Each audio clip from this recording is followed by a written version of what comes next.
नमस्कार, आदाब, Sat Shri Akal. News talk with BD Sameer में मेरे सभी चाहने वालों का भरपूर स्वागत है। आज की जो मैं चर्चा लेके आपके समक्ष हाजिर हुआ हूँ, ये है पंजाब राज्य की राजनीति और श्रोमणी अकाली दल। सैड यानी श्रोमणी अकाली दल एक पंथक पार्टी, पंजाब स्टेट की एक रीजनल पार्टी,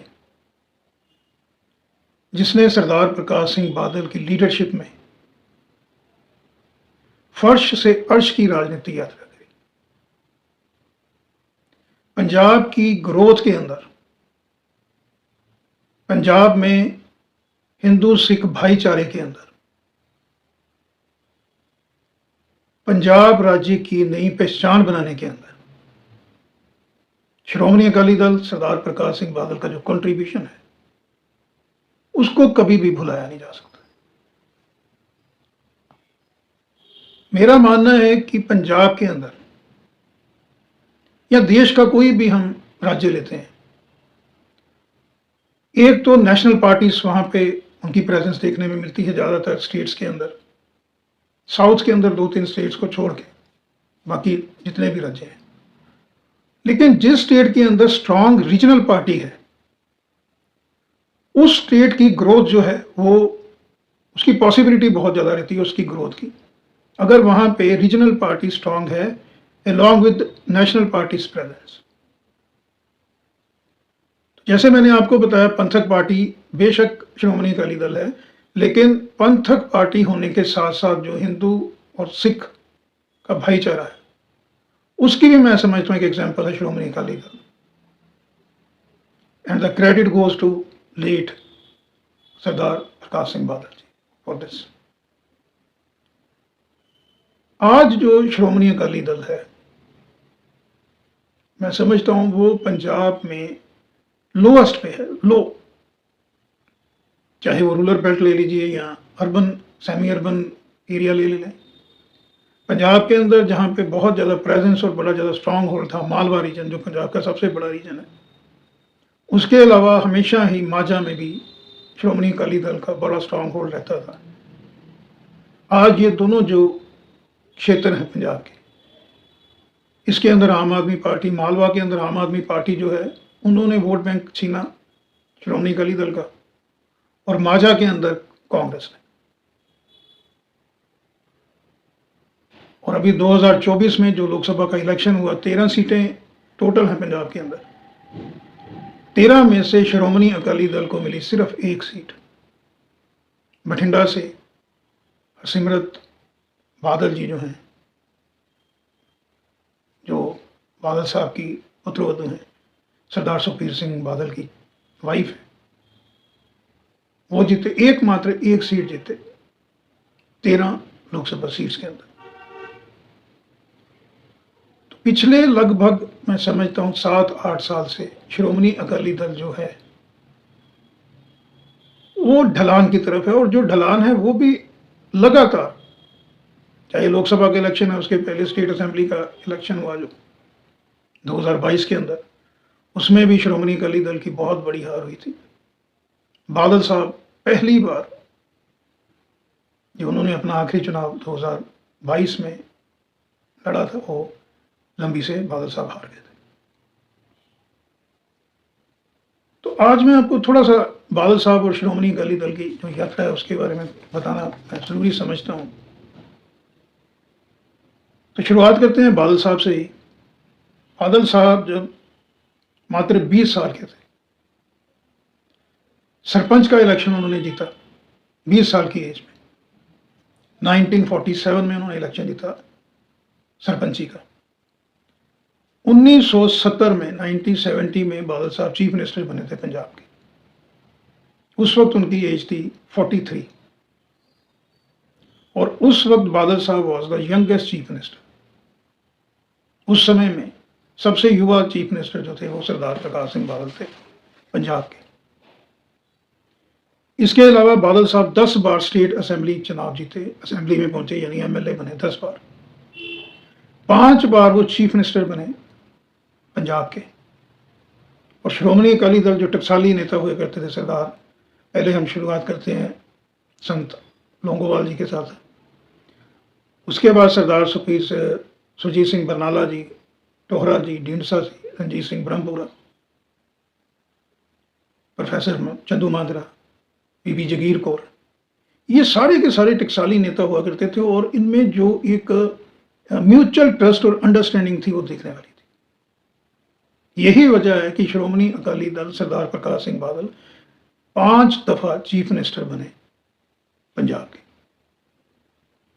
श्रोमणी अकाली दल ने अपने गठन के बाद लगातार पंजाब के जो लोकल मुद्दे थे उसके ऊपर काम किया, गाए बगाए सेंट्रल गवर्नमेंट के साथ उनकी कई बार इसमें हीटेड आर्गूमेंट्स भी हुए, लेकिन सरदार प्रकाश सिंह बादल, जैसे मैंने आपको बताया कि जो लीडरशिप क्वालिटीज उनमें थी, बड़े काम और कूल थे, मैच्योर थे। जो शख्स 20 साल की मात्र एज में सरपंच बना हो और 40, जैसे मैंने बताया कि यंगेस्ट उस वक्त 43 ईयर्स की एज में वो चीफ मिनिस्टर बने, तो he was very mature, very soft spoken, ज़मीन के साथ जुड़े हुए नेता थे। आज जो हालत है श्रोमणी अकाली दल की, जैसे मैंने बताया लोकसभा में 1 मेंबर है, बहुत से पुराने टकसाली नेता आज हमारे बीच में नहीं हैं, लेकिन जो हैं जैसे चंदू माजरा साहब हैं, बीबी जगीर कौर है, ढींडसा जी का बेटा है, वो भी श्रोमणी अकाली दल से अब किनारा करके अलग हो चुके हैं। इन्होंने अपना एक अलग ग्रुप बना लिया और श्रोमणी अकाली दल के पास अगर इस वक्त देखें तो लीडरशिप क्राइसिस भी है। Sukhbir Singh Badal no doubt working very hard on the field, really working hard. उनके साथ विक्रम मजीठिया जी हैं और सिमरत कौर बादल हैं, लेकिन despite of all the efforts जो ग्राउंड में उभार आना चाहिए श्रोमणी अकाली दल में, वो नहीं आ रहा है। और पार्टी के अंदर जो एकजुटता होती थी बादल साहब के ज़माने में, वो अभी तार तार हो गई। जबकि मैंने बताया पंजाब की बेहतरी के लिए, पंजाब के मुद्दों को उठाने के लिए, पंजाब की ग्रोथ के लिए श्रोमणी अकाली दल का मजबूत होना एज ए रीजनल पार्टी बहुत बहुत ज़रूरी है। अब मैं थोड़ा सा आपको बादल साहब ने जो 5 दफ़ा के चीफ मिनिस्टर रहे, एकजुटता रही श्रोमणी अकाली दल में जो आज कहीं ना कहीं नहीं है। तो सरदार सुखबीर सिंह बादल को अपने फादर साहब, बड़े बादल साहब की जो कार्यशैली थी, उससे बहुत कुछ सीखना भी बाकी है, स्पेशली सभी को साथ लेके चलना। जैसे मैंने अभी बताया अकाली दल के जितने पंथक लीडर मेल थे वो पार्टी से किनारा कर चुके हैं। उनका ये कहना है कि सुखबीर सिंह बादल जो हैं वो जो प्रेसिडेंट की पोस्ट है श्रोमणी अकाली दल से, उससे कुछ समय के लिए रिज़ाइन करके किसी और को मौका दें, क्योंकि लगातार चाहे वो असेंबली इलेक्शंस हैं या लोकसभा का चुनाव जो भी हैं, श्रोमणी अकाली दल हार रहा है। इसीलिए ये जो पार्टी के अंदर रिवोल्ट आप कह सकते हैं, उसका कारण ही हार है। तो क्या सीखने की ज़रूरत है श्रोमणी अकाली दल सरदार सुखबीर सिंह बादल से, बड़े बादल साहब से? मैं उसकी कुछ आपको इंटरेस्टिंग घटनाएं बताता हूँ। बादल साहब, मैं समझता हूँ कि इस तरह के लीडर थे जो बहुत ही नवस जो है जनता की, इतने साल राजनीति में रहना, लगभग 7 दशक का एक्सपीरियंस, तो उनको मालूम था कि जो एक ब्रिज होता है between government and the general public, bureaucracy जो है उस ब्रिज को जो है वो भरने का काम करती है।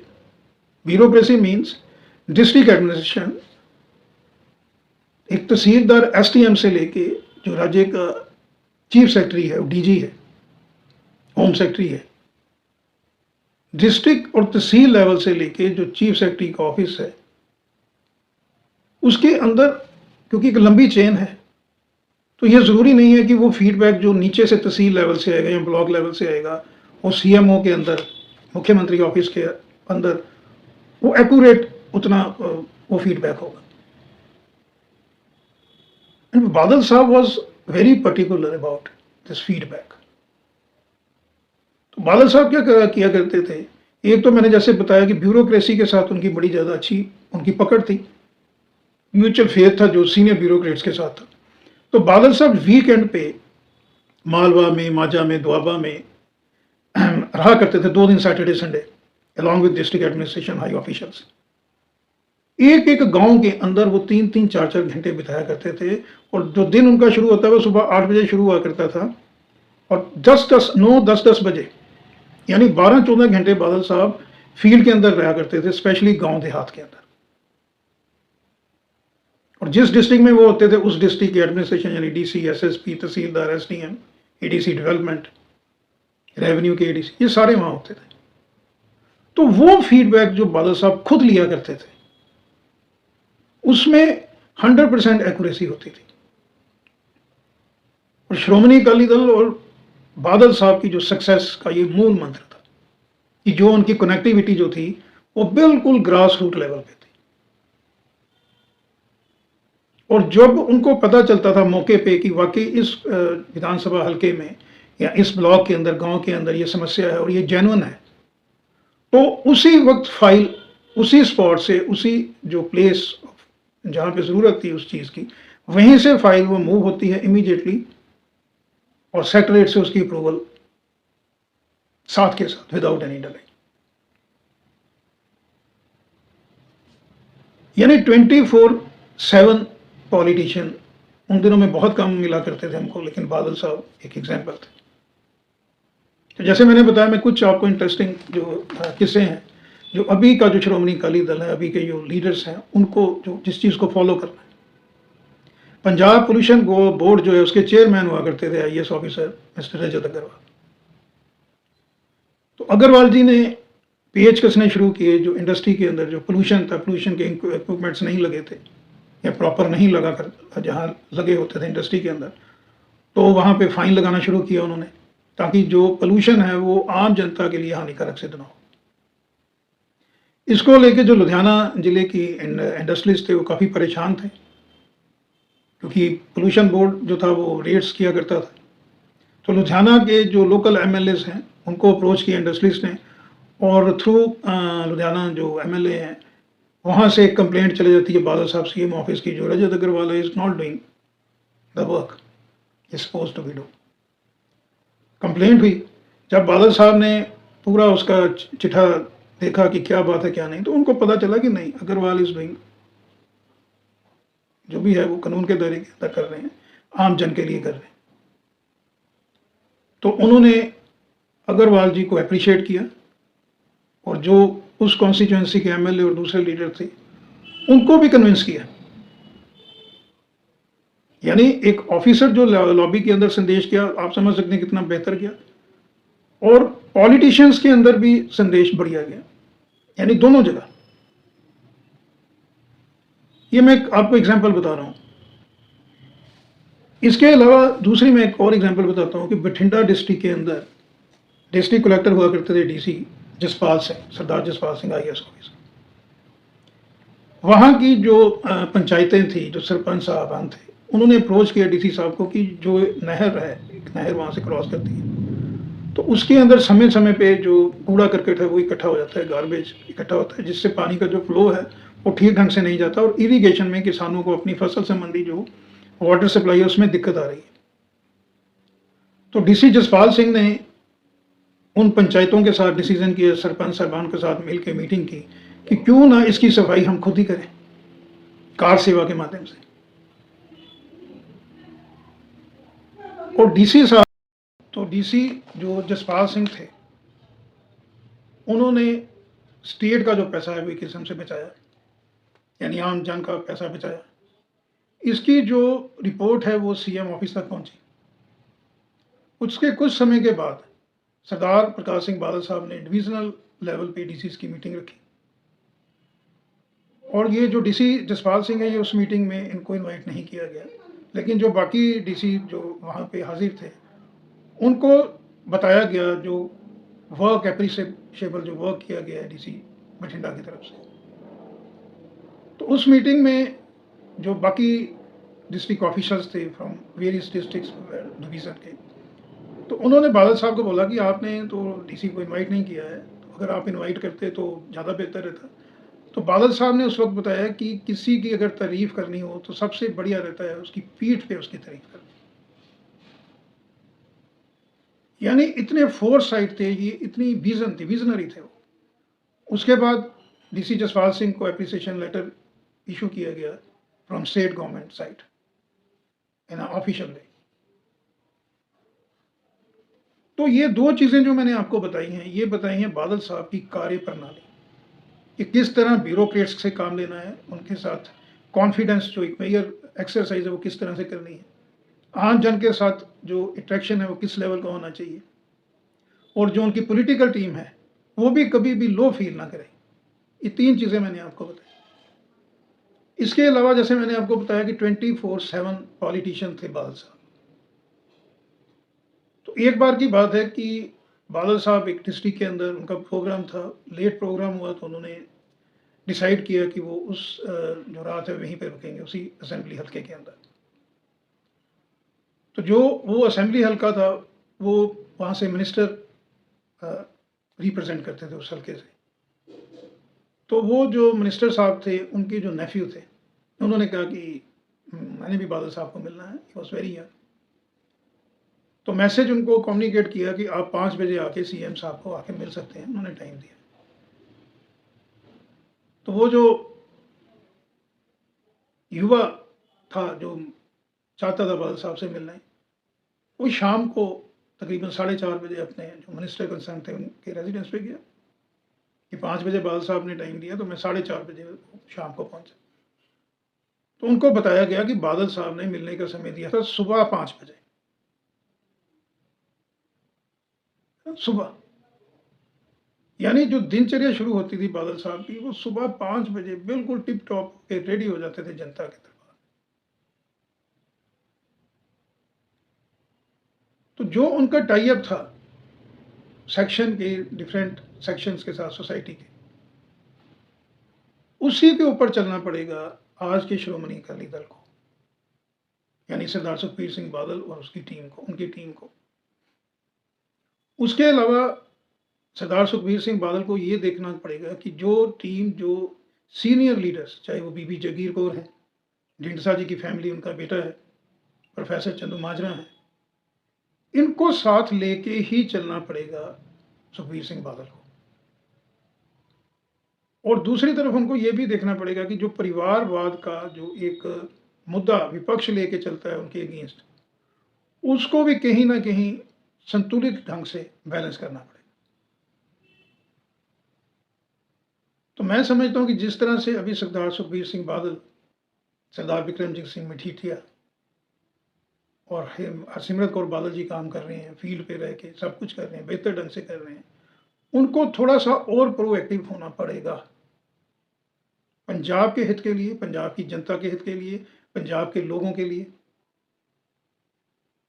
और जो कार्य प्रणाली बादल साहब की थी, सरदार सिंह बादल की, उसके पद चिन्हों पे ही चलना पड़ेगा श्रोमणी अकाली दल को।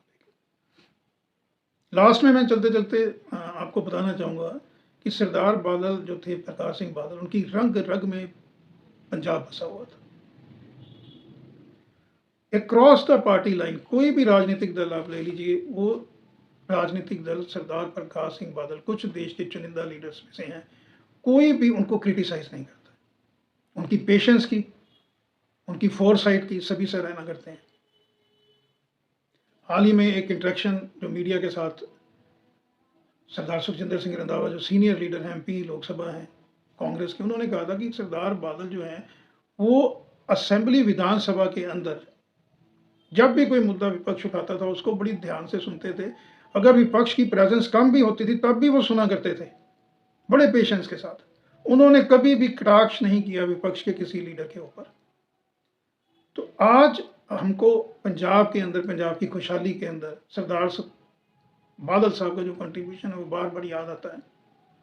और हमारी शुभकामना और मनोकामना है कि पंजाब के अंदर जो पंथक पार्टी है श्रोमणी अकाली दल, वो एक बार फिर से उभरे, लोगों के हित के लिए एक अच्छा स्वस्थ जो डेमोक्रेसी है उसको उभारने के लिए श्रोमणी अकाली दल का पंजाब में मजबूत होना बहुत ज़्यादा ज़रूरी है।